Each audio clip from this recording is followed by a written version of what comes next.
Bonjour!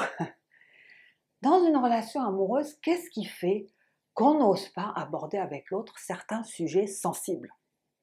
Eh oui, c'est la peur. La peur de le faire fuir et donc la peur de se retrouver tout seul et d'avoir encore une fois à tout recommencer. Et on se dit qu'on va attendre, on va voir, ou bien on tente d'en toucher un mot, mais un mot couvert, pour pas l'effaroucher. On veut maintenir cette relation.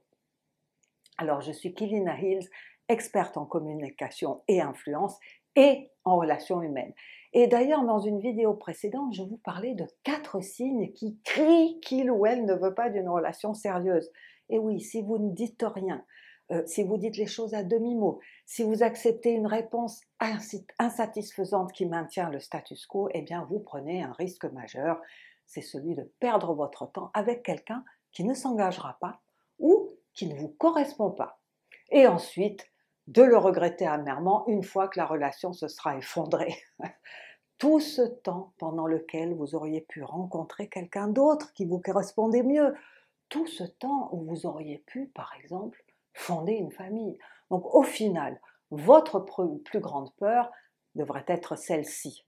C'est de perdre votre vie et votre temps avec quelqu'un qui ne vous rend pas heureux et non pas la peur de le faire fuir.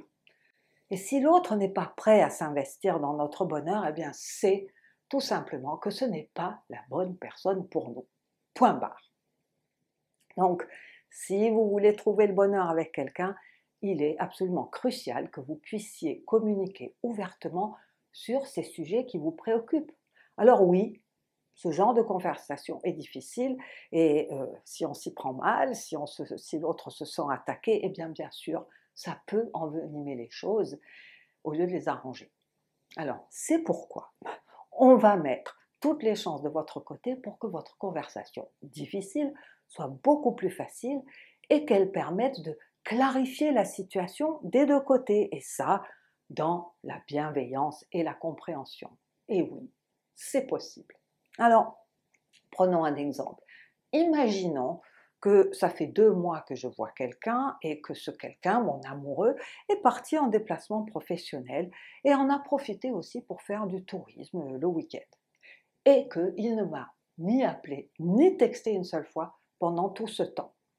Alors, franchement, je n'aime pas ça du tout. Ça ne me plaît pas d'être ignorée comme ça.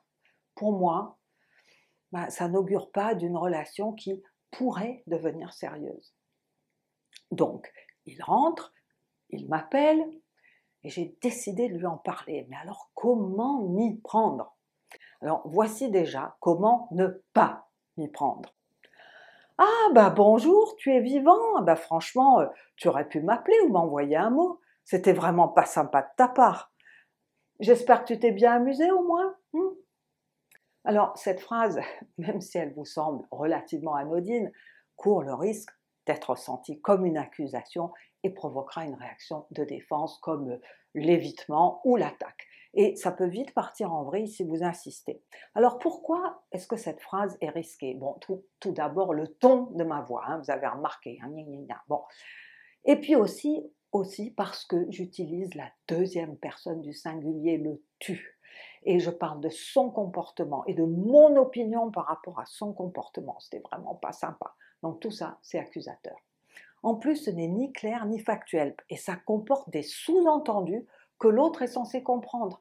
Ah, tu es vivant, ça sous-entendu son long silence. Et j'espère que tu t'es bien amusé, au moins sous-entend qu'il a été égoïste, voire même qu'il a peut-être été allé voir ailleurs.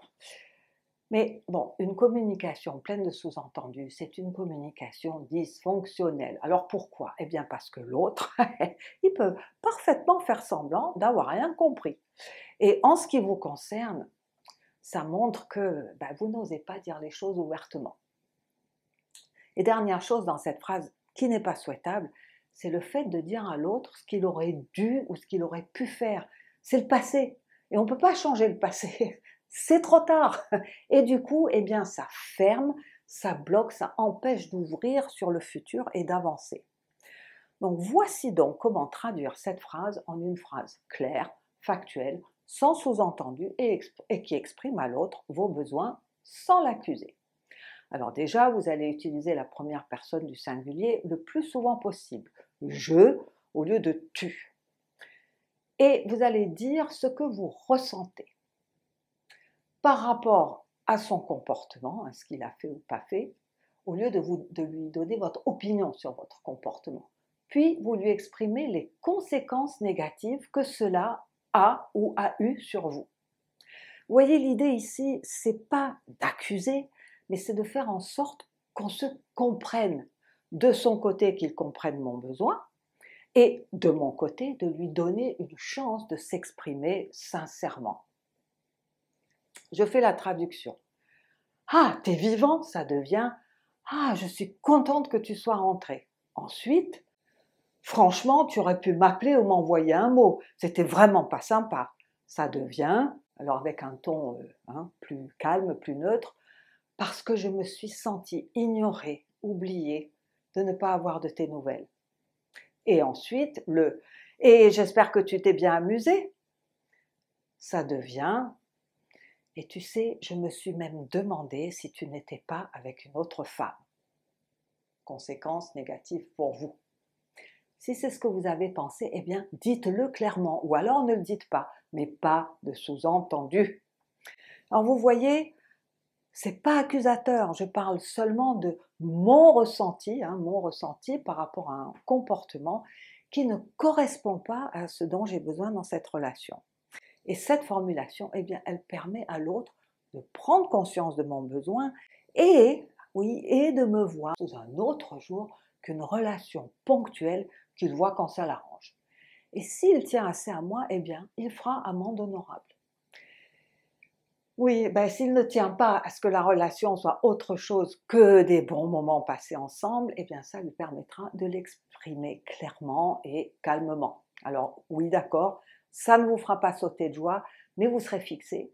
Et à vous de décider si vous voulez ou si vous pouvez continuer comme ça, et ce, pour combien de temps, mais vous le ferez en connaissance de cause. Alors, prenons un autre exemple. Il ou elle ne tient pas ses promesses. Grand classique. Alors en tout cas, vous avez remarqué que chaque fois qu'il vous a promis quelque chose, ça ne suit pas derrière. Alors oui, bien sûr, on est tous humains et il nous arrive à tous de faire des promesses qu'on n'arrive pas à tenir.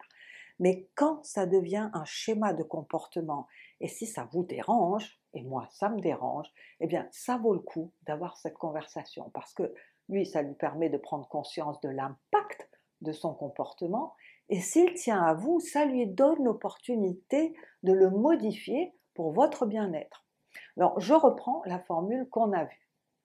Ce que vous ressentez par rapport à son comportement, les conséquences négatives pour vous, et ici, on va ajouter un élément subtil mais très puissant que j'ai emprunté à Matthew Hussey, le génial spécialiste anglais des relations amoureuses.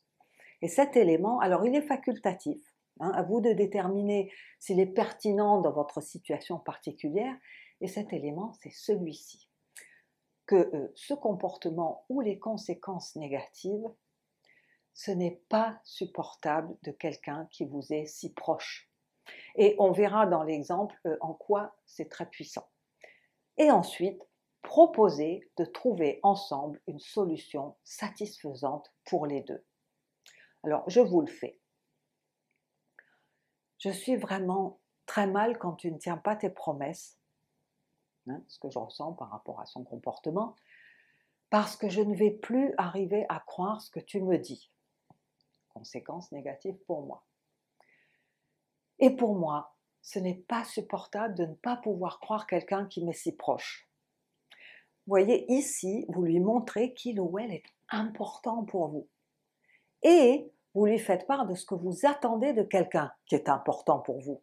En fait, vous lui faites un compliment. Et ensuite, et c'est pour ça que j'aimerais qu'on en parle et qu'on trouve ensemble le moyen que ça ne se reproduise pas.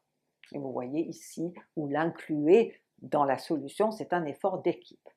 Donc, osez la conversation difficile, inspirez-vous des formules qu'on a vues ensemble, osez la conversation le plus tôt possible, parce que plus ce sera tôt, plus ce sera facile, alors que plus vous attendez, et plus l'autre va se demander ce qui vous prend parce que vous n'avez rien dit jusqu'à présent, et là ça va être très dur. Et cerise sur le gâteau, vous pourrez aussi utiliser cette formule dans la sphère professionnelle ou personnelle, en enlevant l'étape facultative si c'est la sphère professionnelle, à partir du moment où la personne fait quelque chose ou ne fait pas quelque chose qui vous dérange ou qui vous porte préjudice. Ah, dernière chose, prenez le temps de bien préparer votre formule parce que, je vous le dis, ça ne va pas vous venir naturellement au dernier moment. Donc, bonne chance, bon courage, à bientôt!